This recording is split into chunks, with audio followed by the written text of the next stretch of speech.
কোরবানি দাতা কি নখ চুল কাটতে পারবে না এবং কোরবানি দাতার পরিবারের লোকেরাও কি কাটতে পারবে না? উত্তর হচ্ছে, জিলহজ মাসের চাঁদ দেখা যাওয়ার পর থেকে কোরবানির পশু জবাই করার আগ পর্যন্ত নবী সাল্লাল্লাহু আলাইহি ওয়াসাল্লাম বলেছেন, আরাদা আন ইউদহিয়া আহাদুকুম, যখন তোমাদের কেউ কোরবানির পশু জবাই করা বা কোরবানি করার নিয়ত করে, ফালা ইয়ামুসা শারাহু ওয়ালা বাশারাহু, শারাহু ওয়া বাশারাহু, সে যেন তার চুল অথবা তার নখ বা পশম ইত্যাদি কর্তন না করে। এই হাদিস অনুযায়ী আরাদা আন ইউদহিয়া, যে ব্যক্তি কোরবানির পশু ক্রয় জবাই করতে চায়, মানে কোরবানি করতে চায়, তাদের জন্য এই বিধানটা আবশ্যক।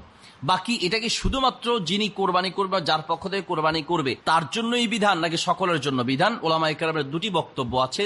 এক পক্ষের ওলামারা বলেন যে এটা শুধুমাত্র যিনি কোরবানি করবেন তার জন্য এই বিধান প্রযোজ্য, আর এক পক্ষের ওলামায়ে কেরাম বলে যে না, এটা হাজিদের সাথে একটা মিল রাখার জন্য সকলে আমলটি করা উচিত।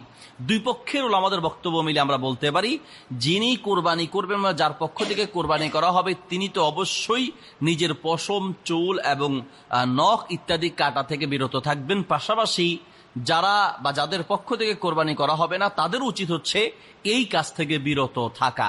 এটা সতর্কতামূলক মত হিসেবে, এহতিয়াতি মত হিসেবে এই মতটাই সবচেয়ে গ্রহণযোগ্য এবং সবচেয়ে বেশি সতর্কতা অবলম্বন হয়, বিধায় এই মতটা গ্রহণ করা উচিত। অর্থাৎ জিলহজ মাসের চাঁদ দেখা যাওয়ার পর থেকে কোরবানির পশু জবাই করা আগ পর্যন্ত আমরা সকলেই হাত পায়ের নখ, চুল, পশম ইত্যাদি কাটা থেকে বিরত থাকব।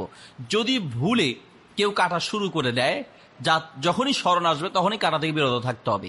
একটা আঙ্গুল কেটে ফেলছে, নখ, কথার কথা অনেক সময় এরকম হয় যে অন্যান্য সময় কাটতে গিয়ে যেহেতু এখানে একটু লম্বা হয়ে যাচ্ছে, মোচ একটু লম্বা হয়ে গেছে বা অন্যান্য পশম একটু লম্বা হয়ে গিয়েছে, তো সেই ভুলে কাটা শুরু করেছে। যখনই স্মরণ আসবে তখনই এই বাকি অংশ কাটা থেকে বিরত থাকবেন, তাহলে আল্লাহ তাআলা মাফ করবে।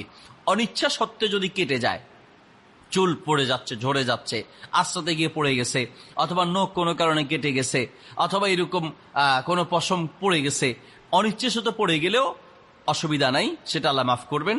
অর্থাৎ ইচ্ছাকৃতভাবে কেউ এগুলো কর্তন করবে না, কর্তন করা থেকে বিরত থাকবেন।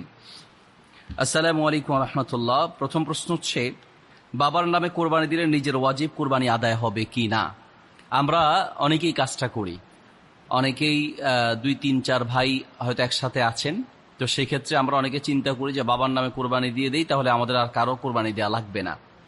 এর উত্তর হচ্ছে, যদি পরিবারের প্রধান বাবা হিসেবে থাকেন, অর্থ সবকিছু যদি বাবার আয়ত্তেই থাকে, তাহলে সেই ক্ষেত্রে এক পরিবারে যৌথ যারা আছেন, কয়েক ভাই বা ভাই বোন যারাই আছেন, সকলের পক্ষ থেকে যদি বাবা কোরবানি করে দেয় তাহলে কোরবানি হয়ে যাবে।